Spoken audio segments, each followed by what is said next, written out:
Morning I woke on December 7th, 1941, thinking about the war constantly going on with France and Britain fighting against Germany. I, Franklin D. Roosevelt, knew that I had to enter America in this war because France and Britain didn't stand a chance against Germany for long. But this means I have to start training my army and preparing them for the war ahead. The real question is, how will I keep this a secret?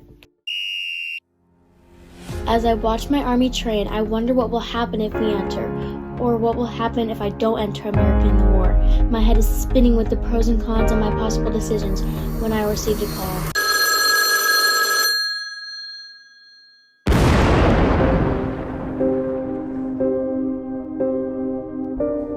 As I answered the call, a general stated that at 7:55 that morning, the Japanese attacked Pearl Harbor. He said the entire attack only took an hour and 15 minutes. My heart sank hearing the news and knowing that I wasn't prepared for this attack.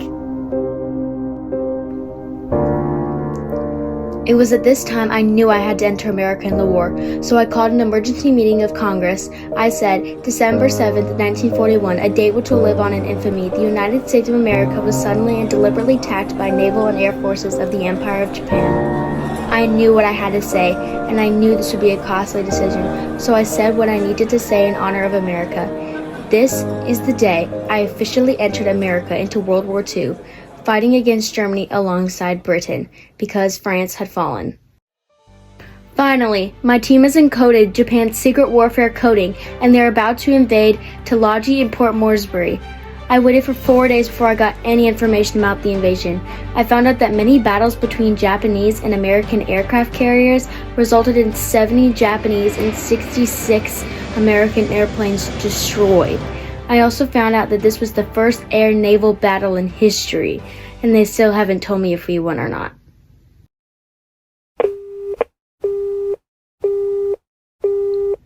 I was extremely relieved that the Allies had won this battle, but was concerned about the damages that were caused.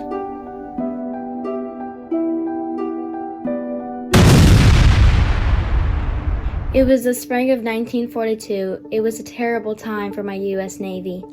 I heard Germans sank ships carrying cargo to England, and there was little my Navy could do to stop them. The Japanese caused damage to one of our carriers called the USS Yorktown. They thought they sunk it, but they were wrong, which I was extremely ecstatic about. Meanwhile, 2 Japanese carriers were extremely damaged, and that would keep them in repair for months. Japan had lost 3,000 men in nearly 300 aircrafts, 1 heavy cruiser, and 2 aircraft carriers in the battle. While America lost Yorktown, along with 145 aircrafts and approximately 360 servicemen. Even though we lost many ships, we won this battle, and Japan abandoned its plan to expand in the Pacific.